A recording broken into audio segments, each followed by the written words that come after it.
மகள் அகிலா. அகிலா மும்மரமாக பரீட்சை பேப்பர்களை திருத்திக் கொண்டிருந்தாள். ஆயிற்று. இன்னும் கொஞ்சதான். தன் கை கடிகாரத்தை பார்த்தாள். இரவு மணி 12. இன்னும் கண் விழித்து திருத்தினாள். அது தன் உடம்புக்கு மட்டும் பாதிப்பல்ல, குறிப்பிட்ட மாணவிக்கு அவ்வளோ நல்லதல்ல. அகிலா மெல்ல பேப்பர்களை ஒழுங்காக அடுக்கி வைத்துவிட்டு நிமிர்ந்தாள். வெகு நேரத்துக்கு முன் அவள் அம்மா கொண்டு வந்து வைத்துவிட்டு போன டீ அப்படியே ஆறி கிடந்தது. என்னை மன்னித்து விடுமா. மானசீகமாக தாயிடம் மன்னிப்பு கேட்டுக்கொண்ட அவள் ஜன்னல் வழியே டீயை வெளியே கொட்டினாள். காலை கண் விழித்த போது அவள் தாய் அறைகளை சுத்தம் செய்து கொண்டிருப்பது தெரிந்தது. ரொம்ப நேரம் தூங்கிவிட்டோமோ என்ற பரபரப்பில் எழுந்தாள் அவள். அகிலா, எழுந்திருமா, பள்ளிக்கூடத்திற்கு நேரமாகவில்லையா? இந்தா காஃபி. இதையும் ஜன்னல் வழியாக வெளியே கொட்டிவிடாத. ஒரு கணம் அகிலா செயலற்று நின்று விட்டாள். பயப்படாத அகிலா, இப்படிதான் சில காரியங்கள் நாம் ரொம்ப கவனமாக செய்கிறோம் என்று நினைத்து கொண்டிருப்போம். அது மற்றவர்களுக்கு சுலோபமாக தெரிந்துவிடும். வெந்நீர் அறையிலிருந்து மெல்லியதாக அகிலா பாடுவது கேட்டது. அத்துடன் சோப்பின் நறுமணமும் கமிழ்ந்து வந்தது. பைத்தியக்காரி தான் ரொம்ப சந்தோஷமாக இருப்பதை காட்ட வேண்டும் என்று இப்படி போலி நாடகம் ஆடுகிறாள். தாயார் தனக்குள் சிரித்து கொண்டாள். கடுகு தாளிக்கும் போது ஒரு மிளகாய் அடுப்பில் தவறி விழுந்துவிட்ட போல் இருக்கிறது. ஒரே கமரல். தாய் நினைத்து கொண்டாள். இவளுக்கு எத்தனை முறை திஷ்டி சுத்தி போட்டிருக்கேன், அப்போதும் கமரவில்லை. இப்போது இந்த முளகை என்ன பாடுபடுத்துகிறது? என்னம்மா, ஒரே புகை காரம். இரும்பியபடி வெந்நீர் அறையிலிருந்து வெளியே வந்தாள் அகிலா. அடுப்பை சட்டென தடித்த தாய், ஒன்றுமில்லை, இப்போது எல்லாம் சரியாகிவிடும் என்றவள். நேரமாச்சு, சாப்பிடவா என்று கூறினாள். இதோ 1 செகண்ட் என்று சொன்ன அகிலா ட்ரெஸ்ஸிங் ரூமுக்கு ஓடினாள். பாத்ரூம் டவல் ஒன்றினை மட்டும் தன் உடம்பில் சுற்றி கொண்டு அவள் ஓடிய போது அவளின் இளமையும் கால்களின் வாலிப்பும் அந்த தாயின் கவனத்தை கவர்ந்தன. சிறு வயதில் நாட்டிய கற்றுக்கொண்டவள் அகிலா. அது ஒரு எக்ஸசைஸ் மாதிரி என்ற நினைவில் அவள் தாயும் அவளை அனுப்பி வைத்தாள். அதபின் படிப்பில் கவனம் அதிகமாகவே அதை நிறுத்தும்படி ஆகிவிட்டது. ஆனாலும் அந்த உடல் கட்டு, நடனம் ஆடி ஆடி பழகப்பட்ட கால் தசைகளின் இறுக்கம், கால்களின் அமைப்பு அந்த தாயால் ஒரு பெரும் மூச்சு விடதான் முடிந்தது. எத்தனை தடவை சொல்வது, சாப்பிட உட்கார முன் சுவாமியை நமஸ்காரம் பண்ணிட்டு வா என்று. தாய் சற்று கண்டிப்புடன் தான் சொன்னாள். ஓ பாத்தியா, நான் ஒரு பைத்தியமா? நீ வைத்திருக்கிற ரசத்தின் வாசனை மூக்கை துளைத்தவுடன் சாப்பிட உட்கார்ந்து விட்டேன். சிரித்தபடியே எழுந்த அகிலா சுவாமி அறைக்குள் நுழைந்தாள். தனக்குள் சிரித்த தாய் சாதத்தை எடுத்து ஆற்ற வைத்தாள். இப்படி ஒவ்வொரு காரியத்தும் நீந்தான் எனக்கு ஞாபகப்படுத்த வேண்டும் என்றாள். அகிலா நெய் ஊற்றியபடியே தாய் சொன்னாள். அதனால்தான் சொல்கிறேன், சீக்கிரம் கல்யாணம் பண்ணிக்கொள் என்று. அகிலா ஒரு கணம் சற்றென்று சாதத்திலிருந்து தன் கைகளை எடுத்தாள். என்னடி, ரொம்ப சூடு சாதமா? கைகளை உதறியபடி அகிலா சொன்னாள். சிவந்த அந்த விரல்களே பார்த்தாள் அவள் தாய். தானே சாதத்தை பிசைந்தபடி சொன்னாள். அகிலா, உனக்கு எந்தவித குறையும் தெரியக்கூடாது என்பதற்காக உன்னை நான் என் தோளில் மட்டும் போற்று வளர்க்கவில்லை, என் நெஞ்சிலையும் போட்டு வளர்த்திருக்கிறேன். உன்னுள் தன்மான உணர்ச்சிகள் தேவைதான். உன் கால்களில் நீ நிற்க பழகிக்கொள்வது தேவைதான். ஆனால் இவைகள் நீ எப்போதாவது சங்கடங்களை சந்திக்கும்போது உன்னிடம் இருக்க வேண்டிய பொக்கிஷங்கள். ஆனால் இவைகளையே வெளியில் அடிக்கடி மற்றவர் கண்படும்படி காட்டி என்னிடம் திறமை இருக்கிறது, நான் மற்றவர்களை லட்சியம் செய்ய மாட்டேன் என்று நீ கூறிக்கொண்டே இருந்தால் அதுவே உன்னை மற்றவர்கள் அலட்சியப்படுத்த ஒரு காரணமாகிவிடும்.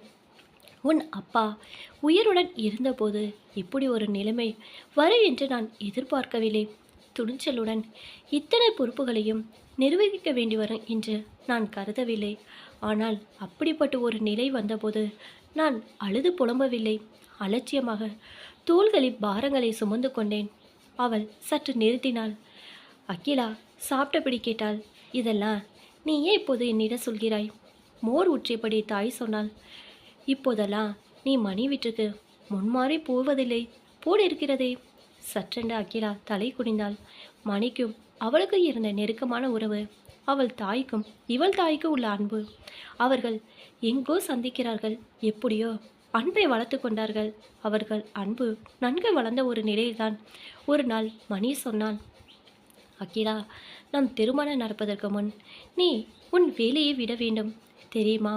இப்படிதான் சாதாரண முறையில் அவர்கள் பேச்சு ஆரம்பமாயிற்று. ஏன்? கொஞ்சம் ரோசமாகவே கேட்டாள் அகிலா. என் மனைவியை என்னால் சம்பாதித்து காப்பாற்ற முடியும்.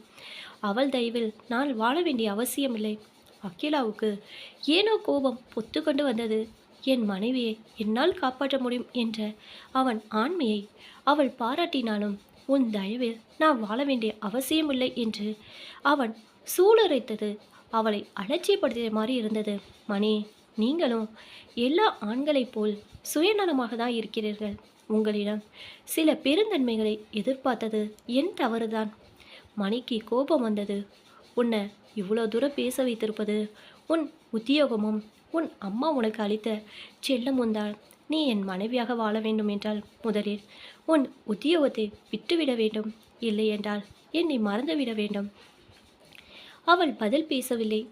மனைவியாக வாழ்வதா இல்லை டீச்சரா என்று போராட்டமாக்கும் அவன் குரல் கிண்டலாக ஒலித்தது. இல்லை, வியாபாரியாக வாழ்ந்து கொண்டிருந்த ஒருவரை இதுவரை மனிதராக நினைத்து விட்டேனே என்ற வேதனை. அகிலா, நீந்தான் என்னை தேடி வருவாய், நினைவிருக்கட்டும். அப்படியே தேடி வந்தாலும் டீச்சராக தான் வருவேன், அதுவும் நினைவிருக்கட்டும். அவள் வந்துவிட்டாள்.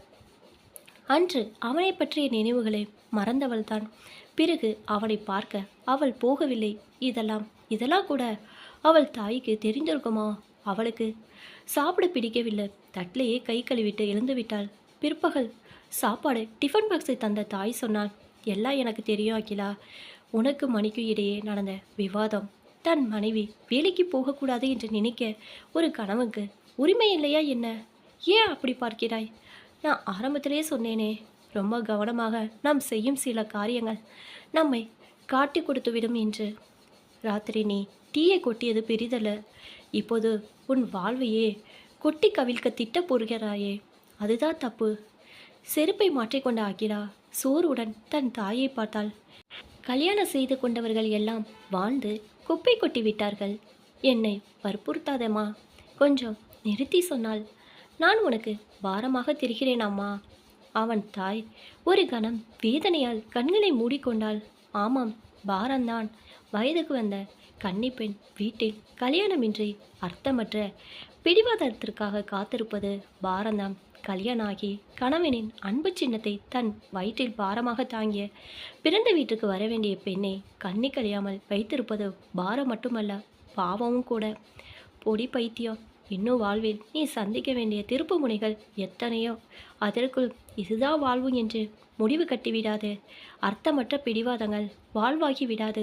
வரட்டு கொள்கைகள் வாழ்வாக்கி விடாது.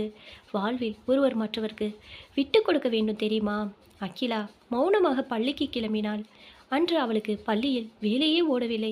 தலைவலி என்று கடைசி பீரியட் பர்மிஷன் கேட்டுக்கொண்டு வீட்டுக்கு வந்து விட்டாள். வீடு பூட்டி இருந்தது. இந்த அம்மா எங்கே போய்விட்டாள்? எதிர் வீட்டு அம்மாள் வருவது தெரிந்தது. உன் அம்மா இந்த விலாசத்திற்கு உன்னை உடனே வந்து பார்க்க சொன்னாள். அகிலா அந்த விலாசத்தை பார்த்தால் அது ஒரு ஆஸ்பத்திரியின் விலாசம். அம்மாவுக்கு என்ன, அடிக்கடி நெஞ்சு வலி வரும். ஒருவேளை நெஞ்சு வலி அதிகமாகி ஆஸ்பத்திரியில் பயந்தபடியே நுழைந்தாள் அகிலா. அதோ அந்த நெறிய வராண்டாவில் அவள் அம்மா காத்து கொண்டிருந்தாள். தன் தாய்க்கு ஒன்றுமில்லை என்று தெரிந்தவுடன் மனதிற்கு தெம்பாக இருந்தது அவளுக்கு. தாய் பேசவில்லை. எதிர் அறை ஒன்றை சுட்டி காட்டினாள். ஒன்றும் புரியாத குழப்பத்தில் அகிலா அந்த அறைக்குள் நுழைந்தாள். ஒரு நர்ஸ் எச்சரித்து கொண்டாள், பேஷண்ட்டை தொந்தரவு பண்ணாதீங்க, இப்போதான் நினைவு திரும்பி இருக்குது, ஆளுக்கு 2 நிமிஷம் பார்த்துட்டு வெளியில் வந்துடுங்க. திகைத்தபடி அகிலா அந்த பேஷண்ட்டை பார்த்தாள். வெண்மையான அந்த கட்டிலில் உடல் முழுவதும் கட்டுகளுடன் படுத்திருப்பது மணி. ஆமாம், மணியே தான். அதற்குள் அவள் வந்த விவரத்தை அவனிடம் யாரோ சொல்லிவிட்டார்கள். அவள் எந்த பக்கம் வருகிறாள் என்பது கூட தெரியாமல் ஏதோ ஒரு திசையை பார்த்தபடி அவன் பேசினான். வா அகிலா, ஃபேக்ட்ரியை சூப்பர்வைஸ் பண்ணும்போது திடீரென்று ஏற்பட்ட ஒரு விபத்து கையின் விரல்கள் போய்விட்டன. இதோ இந்த பேண்டேஜில் மூளையான கைதான் இருக்கிறது. கண் பார்வையும் வருமோ இல்லை, வராதோ தெரியவில்லை. பரவாயில்ல, நிறைய நஷ்ட ஈடு தருவார்கள்.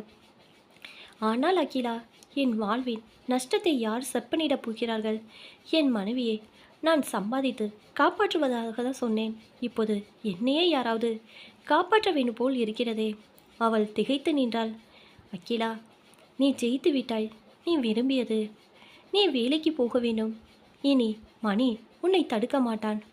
அவன் இப்போது உன்னிழலில் நீ வழிகாட்டினால்தான் அவனால் நடக்கவே முடியும். இதுதானே நீ விரும்பிய சுதந்திரமான வாழ்வு. கிடைத்து விட்டதல்லவா? அவள் உள்மனம் கேலி செய்தது.